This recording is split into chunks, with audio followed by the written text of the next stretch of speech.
আজকে আমি বানাবো সয়াবিনের পরোটা। তবে চলুন কেমন করে বানাই পরোটাটা দেখবেন। এখানে নিয়েছি 4 কাপ ময়দা, আপনাদের প্রয়োজন মতো নেবেন। এখানে দিয়ে দিচ্ছি অল্প লবণ। এখানে 2 চামচ মতো দিয়ে দিচ্ছি সাদা তেল, দিয়ে দিচ্ছি অল্প জোয়ান,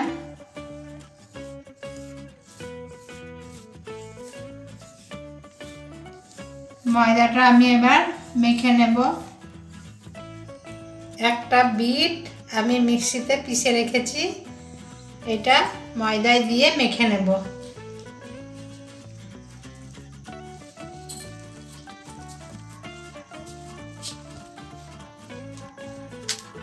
অল্প অল্প করে জল দিয়ে মেখে নেব।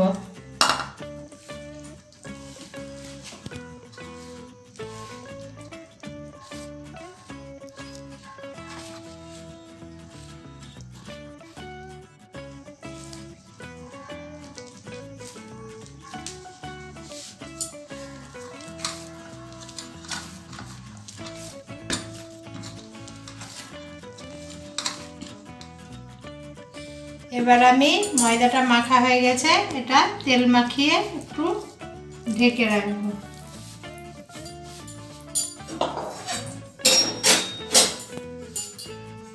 এখানে পুর তৈরি করার জন্য 150 গ্রাম সয়াবিন নিয়েছি, নিয়ে গরম জলে ভিজিয়ে এটা মিক্সিতে পিষে রেখেছি।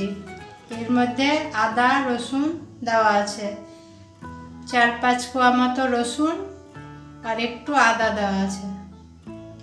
এবার আমি পুরটা বানিয়ে নিই। কড়াই গরম হয়ে গেছে, এখানে দিয়ে দিচ্ছি 3 চামচ মতো সাদা তেল। কড়াইয়ে দিয়ে দিচ্ছি জিরে ফোড়ন, তেলের মধ্যেই দিয়ে দিচ্ছি একটু হলুদ, এর মধ্যে দিয়ে দিচ্ছি বেটে রাখা সয়াবিনটা।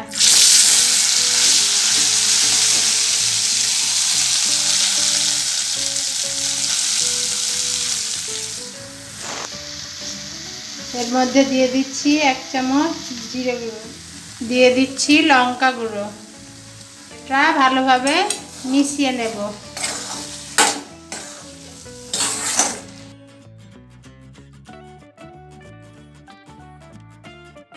এর মধ্যে দিয়ে দিচ্ছি ধনে গুঁড়ো। এবার দিয়ে দিচ্ছি চিকেন মশলা। এটাকে এবার আমি নাড়িয়ে নেব।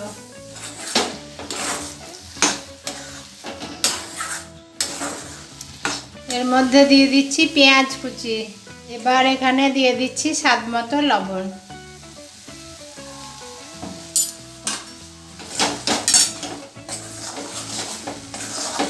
লবণ দেওয়ার পর জল বেরাবে বলে আগে দিইনি, এটা পরে দিয়ে দিলাম।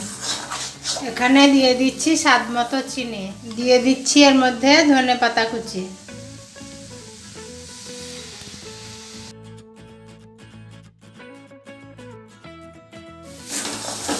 পুরটা আমার তৈরি হয়ে গেছে, এবার আমি গ্যাসটা অফ করে দেব। 10 থেকে 15 মিনিট ঢাকা ছিল, এবার আমি ঢাকাটা তুলে নিয়েছি। এবার এইগুলো লেচি করে নেব।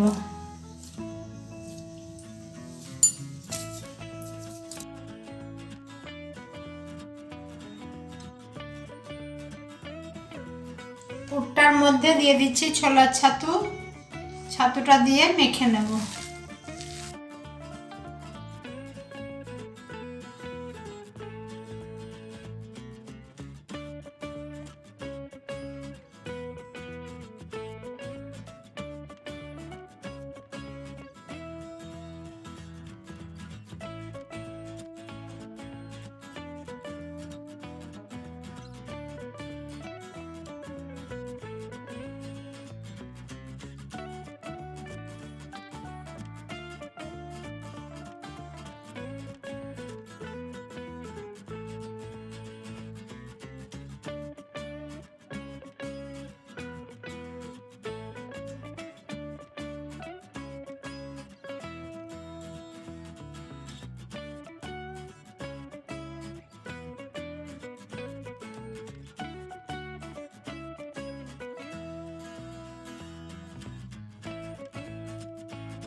পরোটাটা বেলা হয়ে গেছে, এবার আমি ভেজে নেব।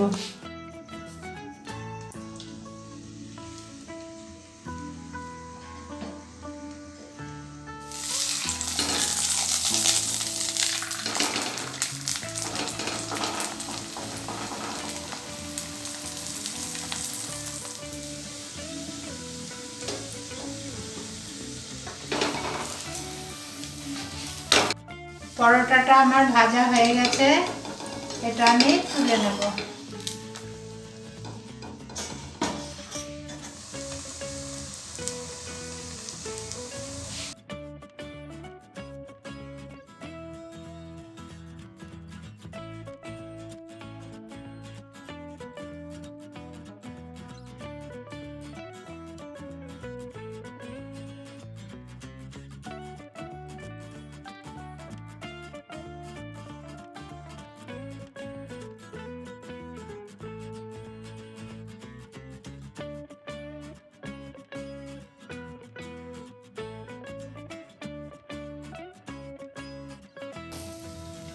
এইভাবেই সব ভেজে নেব।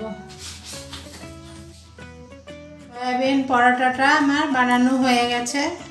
এটা নতুন ধরনের পরোটা, আপনারা বানাবেন এইভাবে। আজকের মতো এই পর্যন্ত, আবার দেখা হবে অন্য কোনো নতুন ভিডিওটা ভালো লাগলে লাইক করবেন, শেয়ার করবেন, আমাদের চ্যানেলটার সঙ্গে থাকবেন।